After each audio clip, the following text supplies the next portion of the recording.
My friends, let us begin this hour together by turning quietly within, just for a moment, because the entire message I want to share with you rests upon a single, simple truth that cannot be grasped with the mind, but must be felt in that still center of your being, and that truth is this: the activity of God begins the very instant. The activity of fear ceases.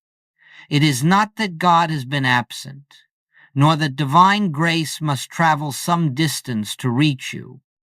It is simply that panic fills the inner chamber where the presence wishes to reveal itself. And as long as that chamber is filled with fear's noise, the still small voice cannot be heard. All your life you have been taught to deal with appearances as if they possessed power of their own. A bill comes due, and the heart tightens, a symptom appears, and the mind leaps into conclusions. A relationship trembles, and suddenly you feel separated from peace. But I say to you, none of these have any power in and of themselves. They borrow their seeming strength from your belief in them, and from your belief that your safety lies somewhere outside your own consciousness. In this message, you will discover that the moment you stop giving conditions the authority they never possessed, something remarkable takes place not in the world, but in you. And once it takes place in you, it must appear as harmony in your affairs. We shall explore together how panic arises from the false sense of two powers, how fear blocks the experience of God's grace, and how the simplest pause, the gentlest turning within, becomes an opening through which the infinite begins its silent activity. You will see that your life does not transform because you manipulate or struggle or strive to make truth operate. Your life transforms the moment you cease interfering, when you stop trying to push the river and allow the river to flow of itself. Let this be clear from the beginning. The shift we speak of is not gradual. It is not earned through discipline or spiritual ambition.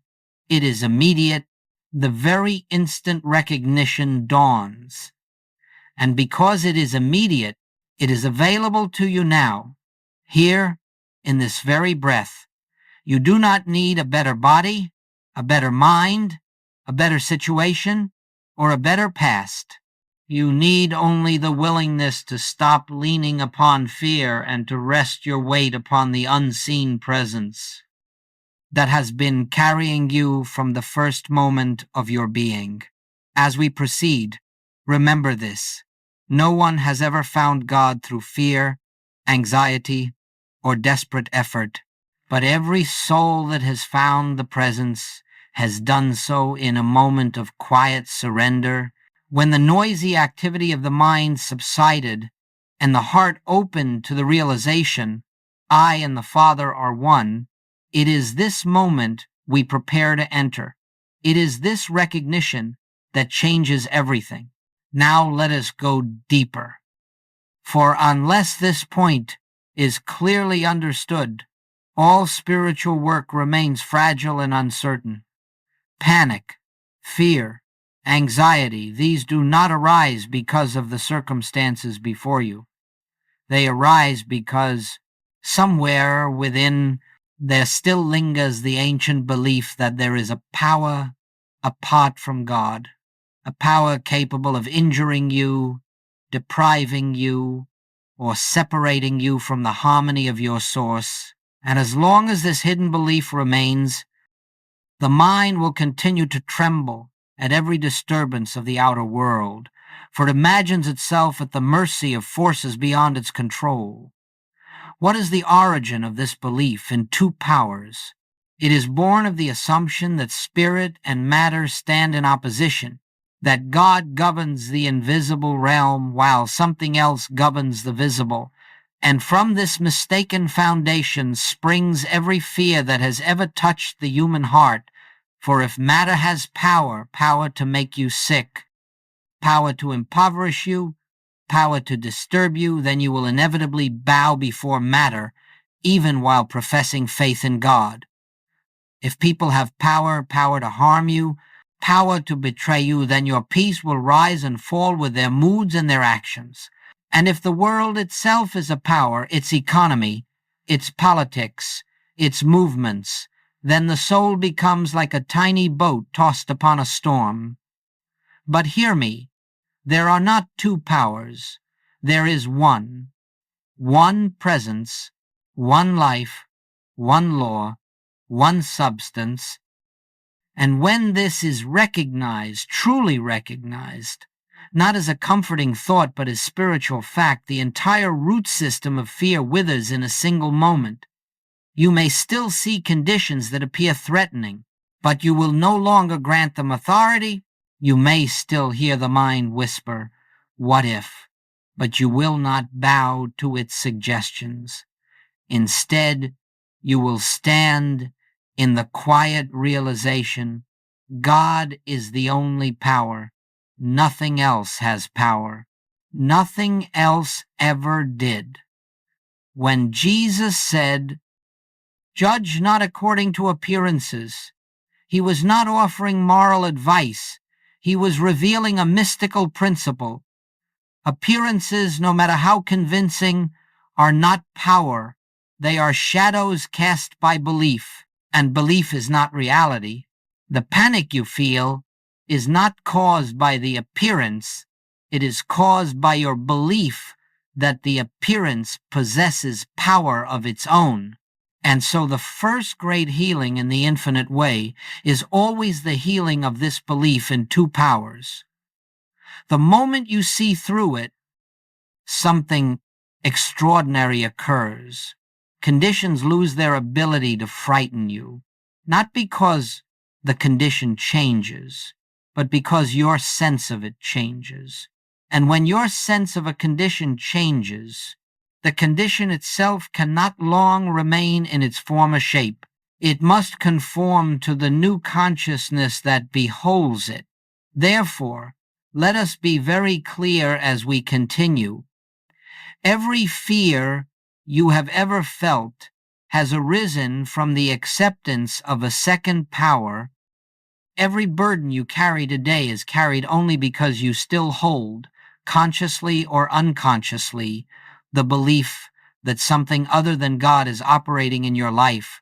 The purpose of this teaching is to reveal that such a thing is impossible, and when impossibility is recognized, fear dissolves of itself because it has nothing left to cling to. You are not fighting fear. You are not wrestling with panic. You are not trying to overcome appearances. You are simply withdrawing belief from them, one quiet moment at a time, until the realization dawns. If God is the only power, then all is well. If God is the only power, then nothing else can be. This recognition is the foundation upon which the rest of our work will stand. Let us move now into a truth that is perhaps more subtle, but no less essential for spiritual realization, the false god of human effort.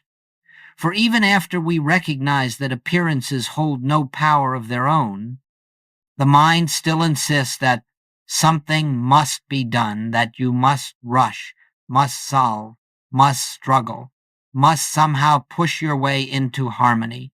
It believes that safety is the result of sufficient thinking, sufficient planning, sufficient control, and in this belief lies the greatest obstacle to the activity of grace.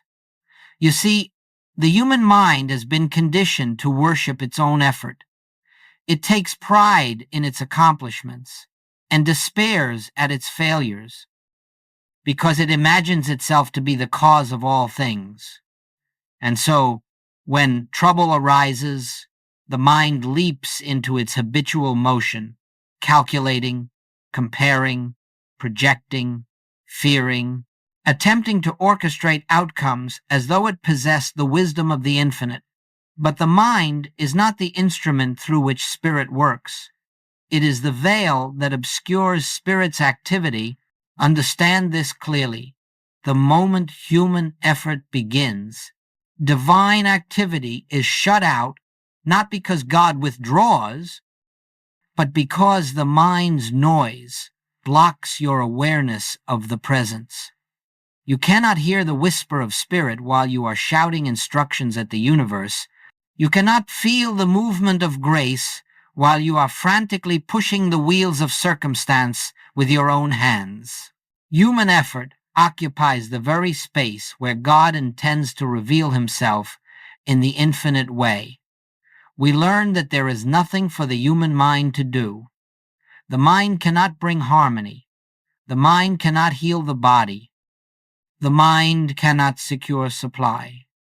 The mind cannot direct relationships. The mind cannot govern your path. It tries, yes, and sometimes it appears to succeed. But every such success is fragile, temporary, and tinged with anxiety, for it rests on the unstable foundation of personal will. Goldsmith says, "I can of mine own self do nothing." This is not humility. It is spiritual fact. Nothing the personal self attempts can rise to the level of divine harmony. Nothing the personal self manipulates can result in lasting peace. Only the activity of the invisible, recognized, acknowledged, allowed, can bring forth real transformation. So what does this mean for us in practical terms? It means that the moment you begin to strain, you have stepped out of spiritual consciousness. The moment you begin to force outcomes, you have stepped into the realm of illusion. The moment you believe that your thought, your method, your effort is necessary for God to act, you have already obscured the presence of God. But here lies the grace. The instant you stop, the instant you release, the instant you withdraw your hand from the wheel, the divine activity begins. When you relinquish the need to control, something far greater takes over. You begin to sense a wisdom not your own, a peace that does not originate in thought, an inner movement that precedes action. Guidance arises not from anxious analysis, but from quiet knowing. Solutions unfold not through struggle, but through recognition. This is the meaning of let go and let God, but not in the superficial sense often spoken. It is not a plea for God to take charge of what you still secretly wish to direct. It is the profound surrender of the belief in personal power. It is the release of human effort so that divine activity may reveal itself.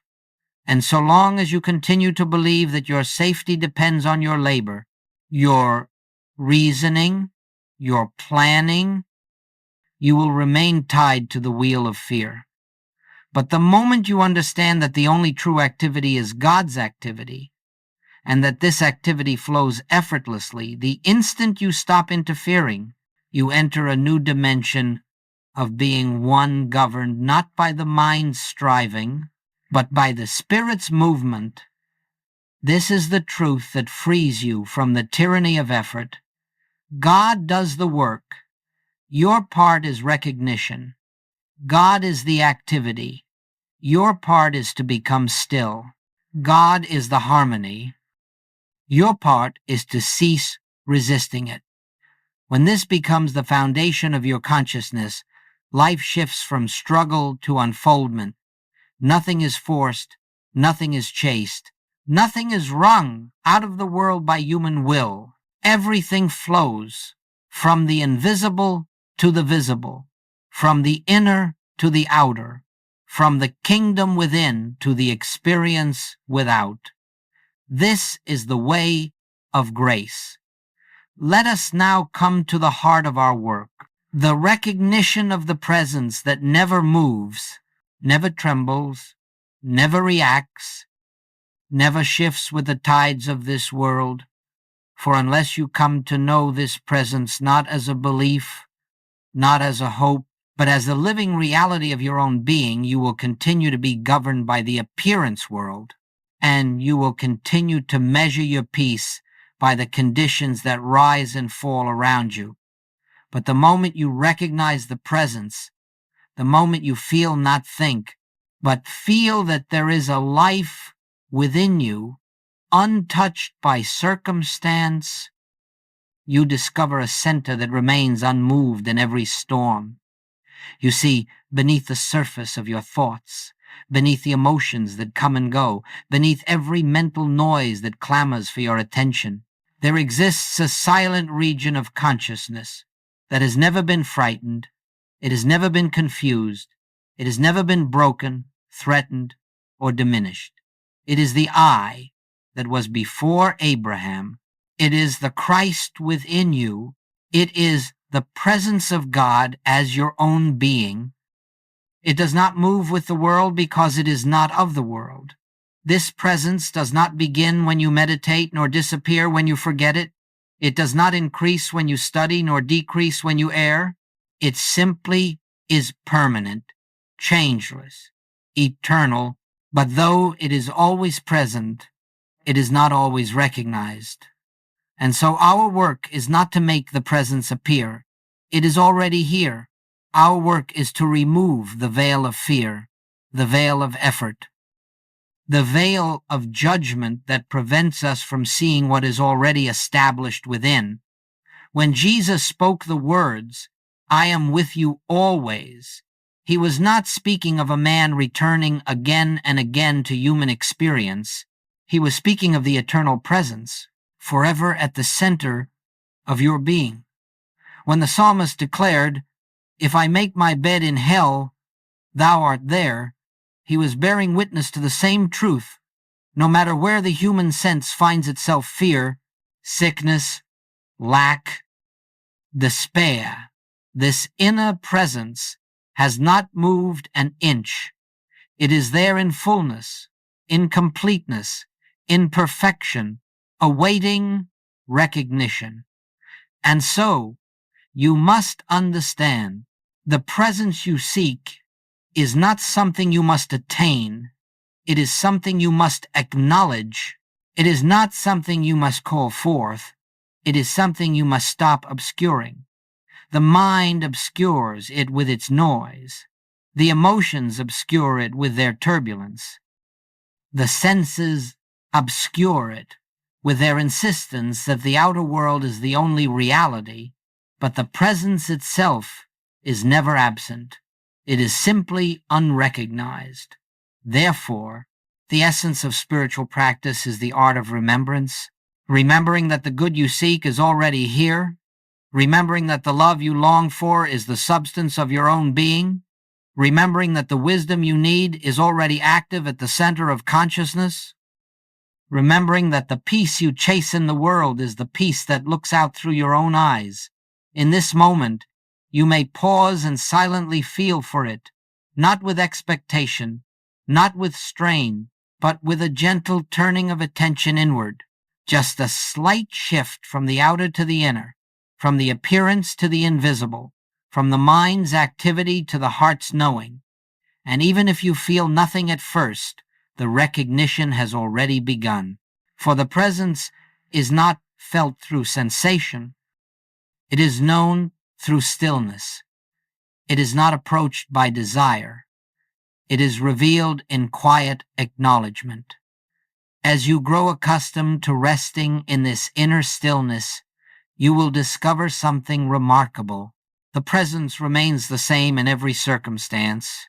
Whether the world praises you or condemns you, whether the body feels strong or weak, whether the bank account rises or falls, the presence does not move. And when your awareness begins to dwell in that which does not move, you, too, become unmoved, not indifferent, not passive, but anchored in a deeper dimension of being where fear cannot enter.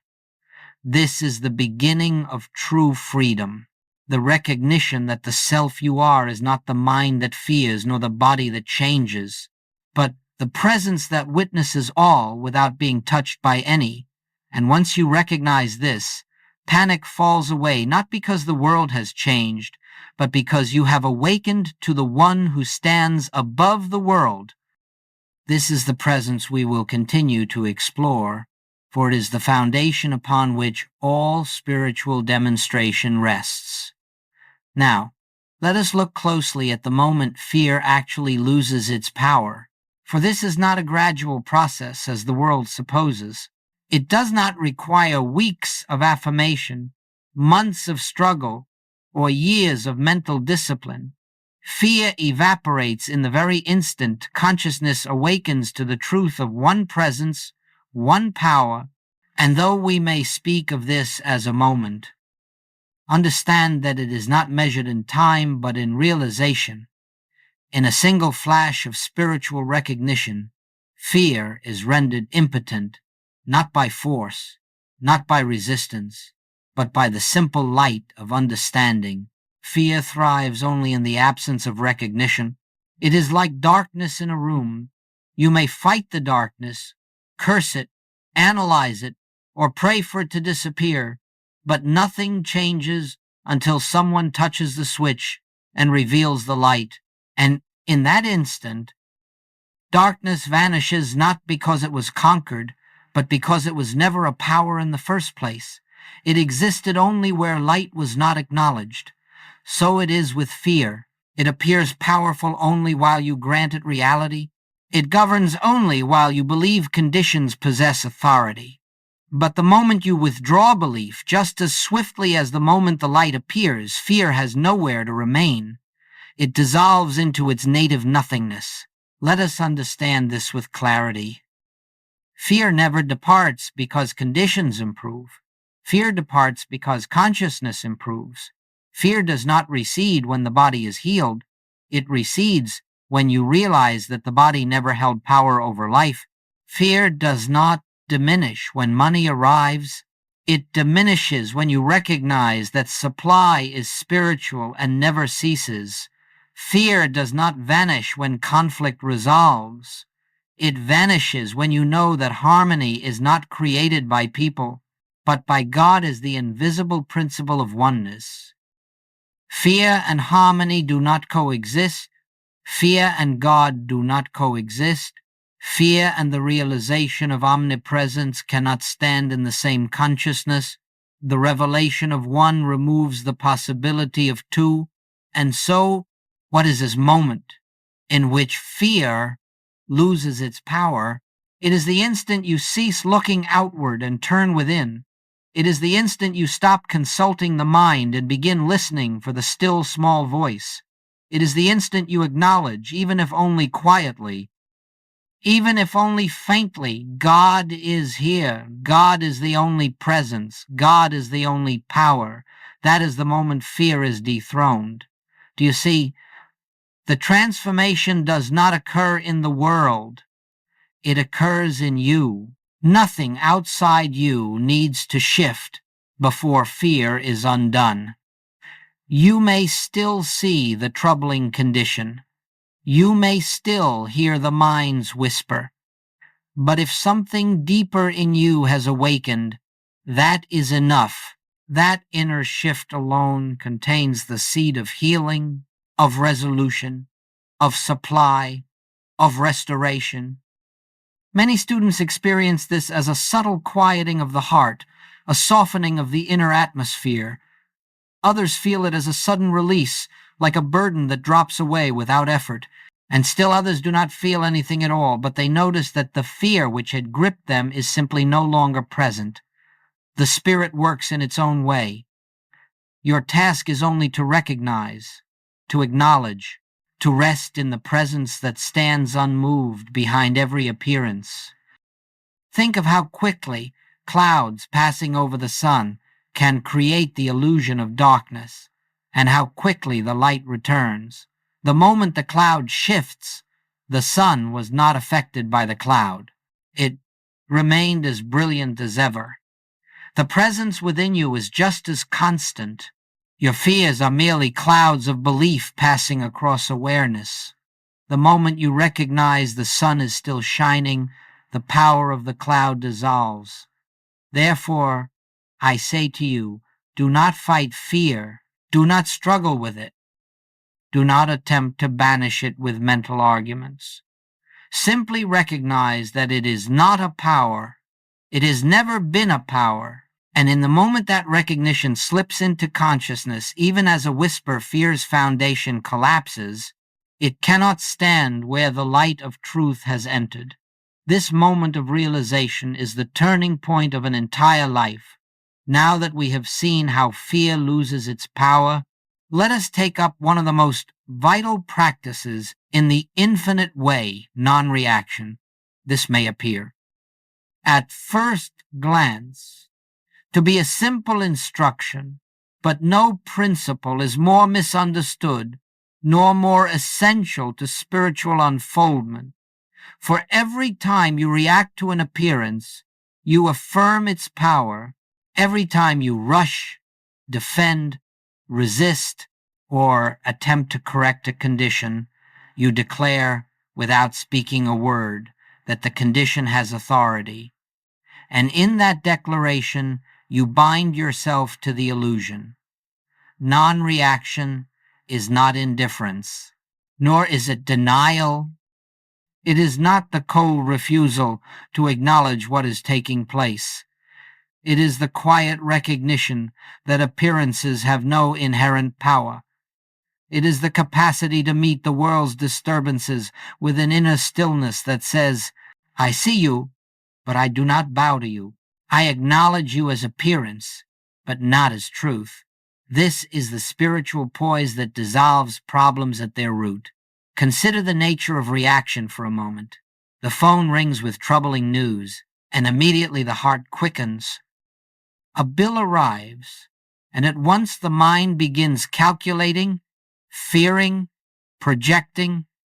A symptom arises in the body, and instantly the imagination leaps into dark possibilities.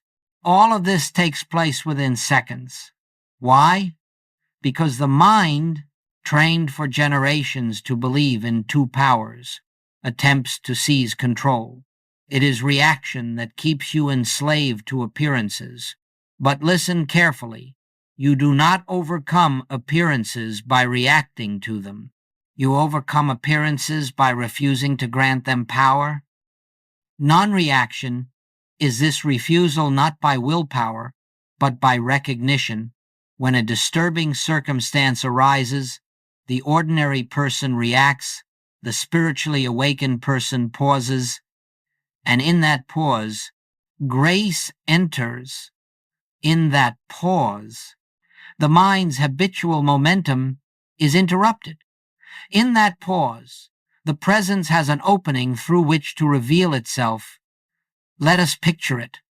Something frightening appears before you.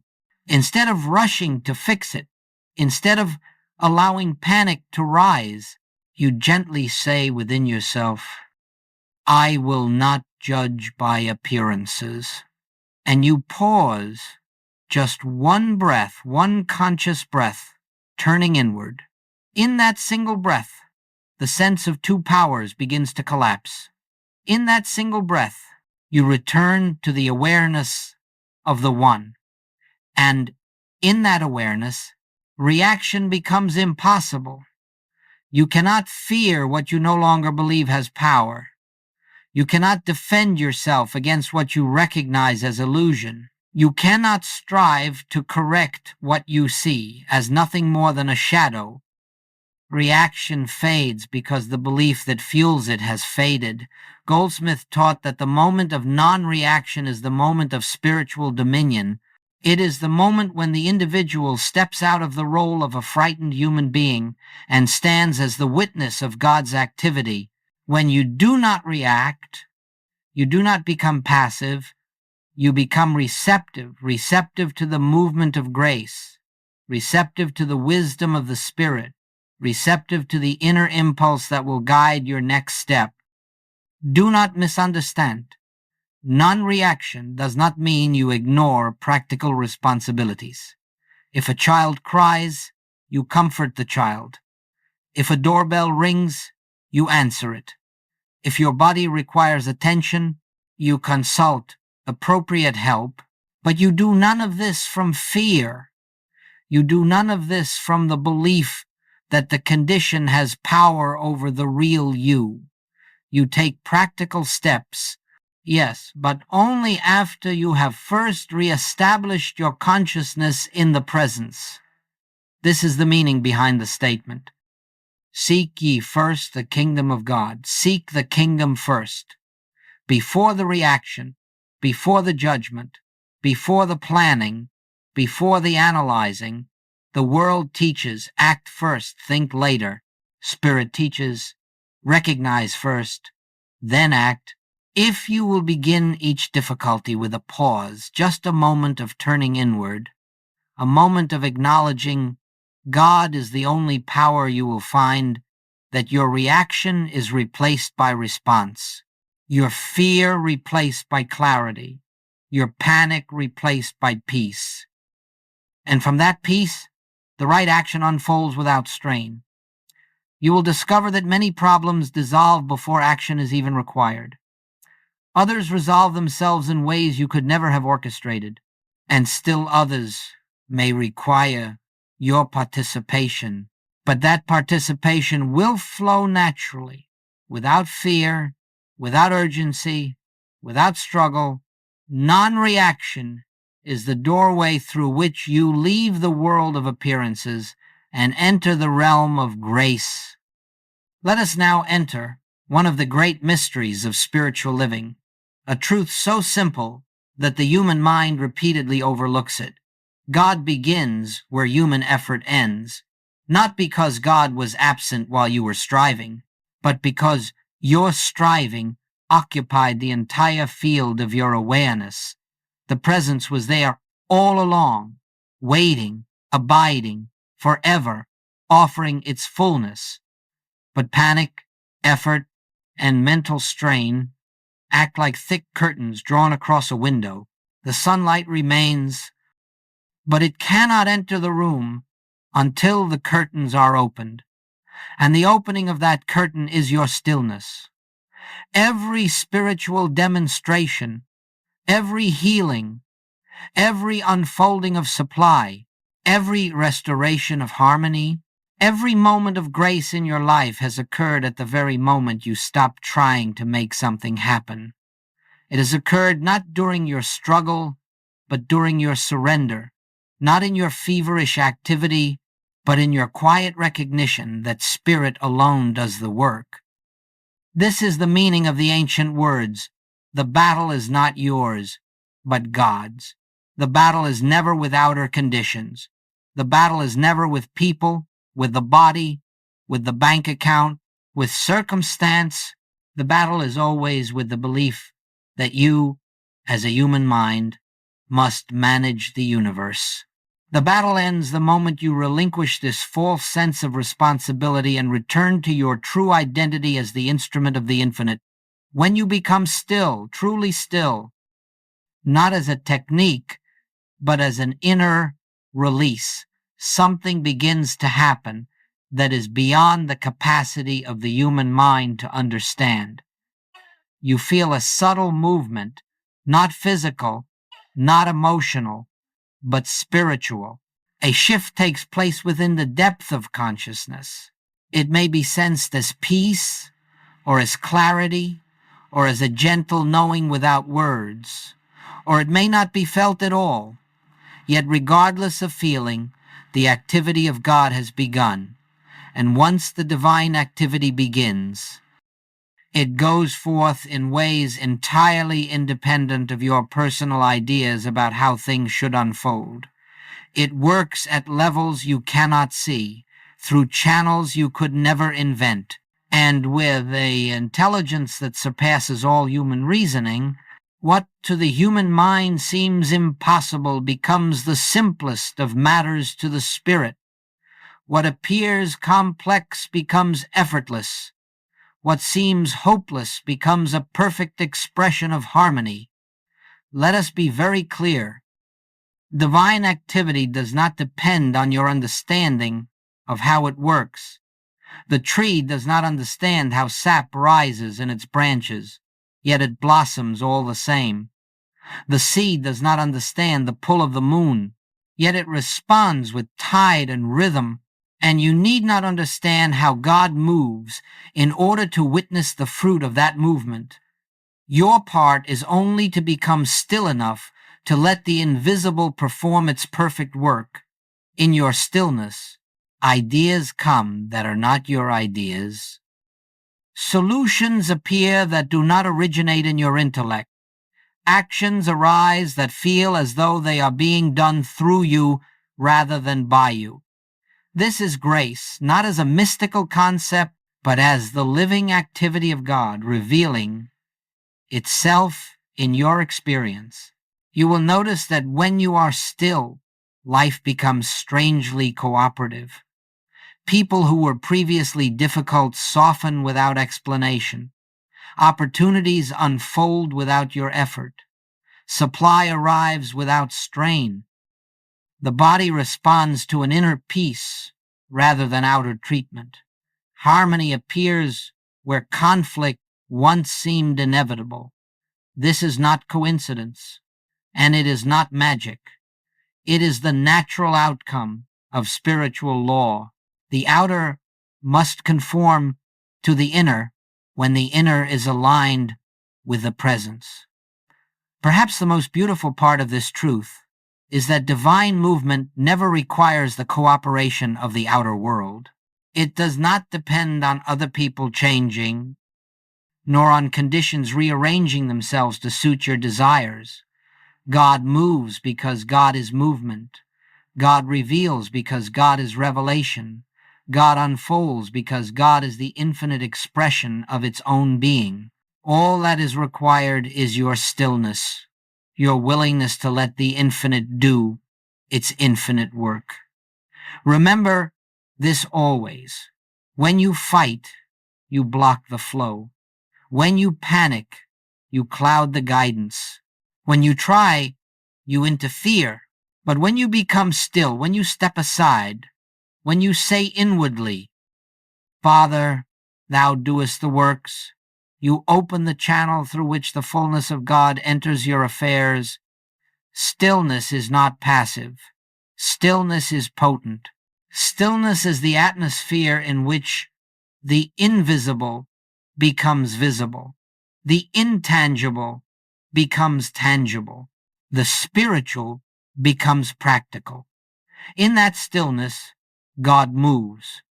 Now we must bring this understanding into the rhythm of daily living, for truth remains only an idea until it becomes the atmosphere in which you walk, the foundation from which you speak, the silent presence behind every act.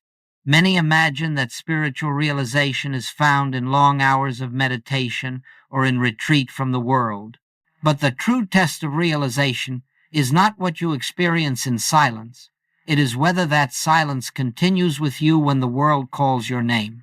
You may sit quietly in the morning and feel the warmth of the presence, the gentle hum of the invisible, and the sweet assurance that all is well.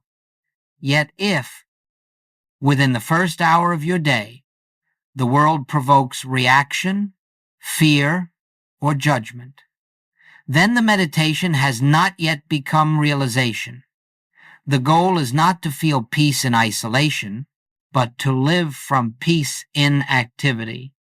The point is not to escape the world, but to unveil the kingdom that is present wherever you stand. Let us understand this. The presence you touch in meditation is not something you leave when you rise from your chair. It accompanies you to the kitchen, to your workplace, to your family, to the marketplace. It goes with you to the moments of joy and the moments of burden. And if you train your inner ear to listen, you will discover that the very same silence that you felt in meditation is present in every ordinary moment of your day.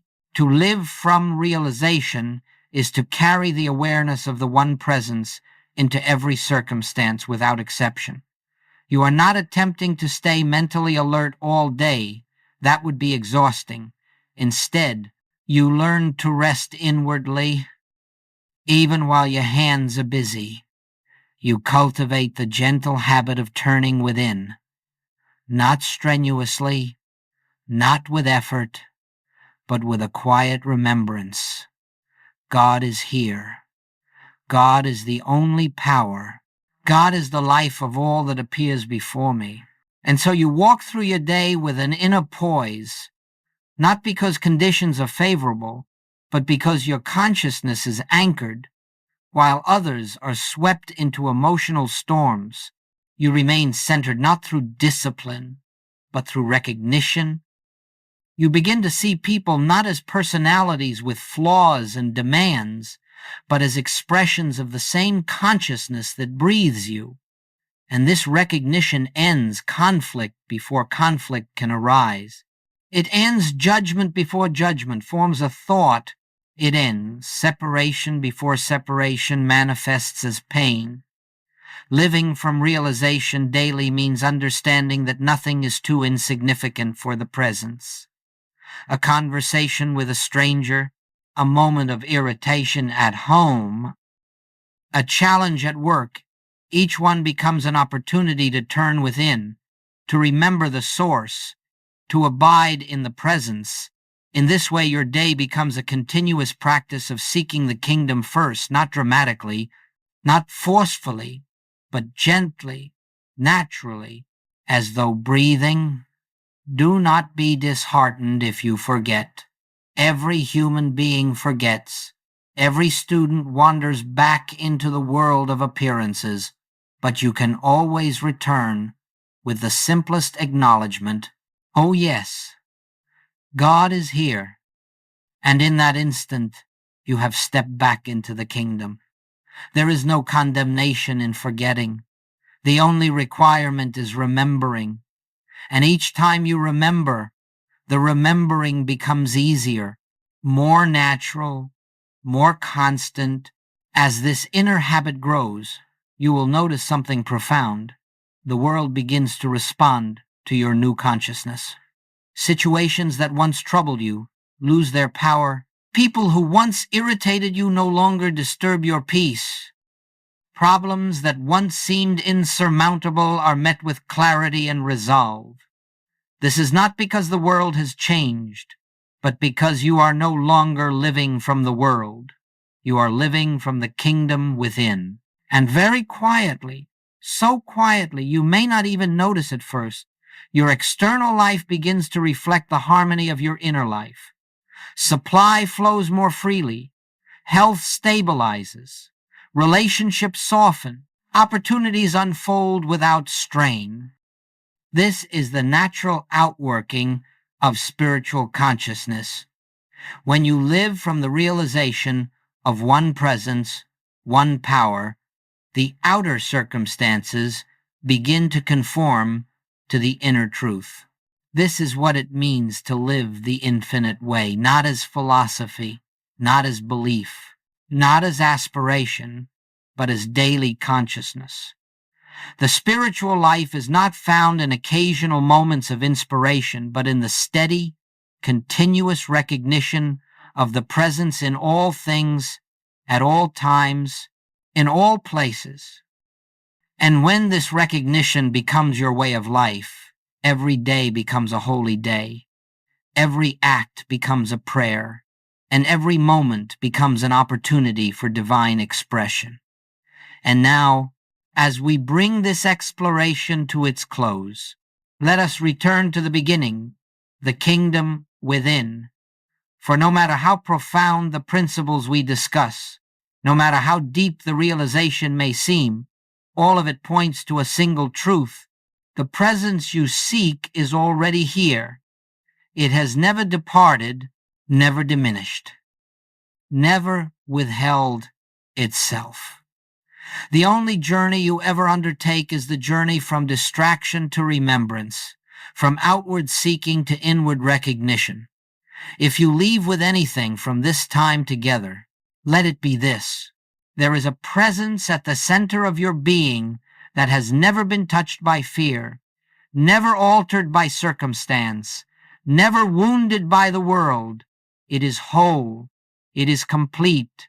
It is infinite, and it is the truth of you. Every spiritual practice, every meditation, every pause, every moment of silence is only to help you remember what has always been true of your nature. You are not striving to bring God into your experience. God is already the substance of your experience. You are not trying to reach a distant heaven. Heaven is the consciousness you are touching now. You are not attempting to win favor, earn grace, or achieve enlightenment. The kingdom is not a destination. It is your identity, your very being, the silent root of your existence. As you go back into the world, you will meet appearances, some pleasant, some challenging. You will encounter people who forget who they are, and at times you too will forget. But none of this has the power to separate you from the presence. Your only task is to remember. Remember in small moments. Remember in difficult moments. Remember in ordinary moments. The remembering alone is enough. If you feel lost, turn within. If you feel afraid, turn within. If you feel burdened, turn within. If you feel joy, turn within and give thanks. For in every turning, you rediscover the same eternal truth. I and the Father are one. This is not poetry. It is not metaphor. It is the most literal truth you will ever encounter. There is only one life, one presence, one power, one self, and it is expressing as you, through you, within you, and as you rest in this recognition, something quiet yet profound begins to unfold. You feel guided without effort. You feel supported without asking. You feel loved without condition. The world, with all its noise and demand, loses its authority, and you begin to walk in a peace the world cannot give nor take away. This is the infinite way, not a path of striving, but of surrender, not a practice of getting, but of recognizing, not a pursuit of something new, but an awakening to what has always been. Let this awareness accompany you when you rise in the morning. Let it walk with you through your day. Let it hold you in the stillness of night, for the presence that lives you does not sleep, does not withdraw, does not come and go. It abides eternally, waiting only for your welcome, your acknowledgement, your remembrance. And so, as we conclude, I leave you with the same truth with which all spiritual living begins and ends. The kingdom of God is within you. Return to it often, return to it gently, return to it now.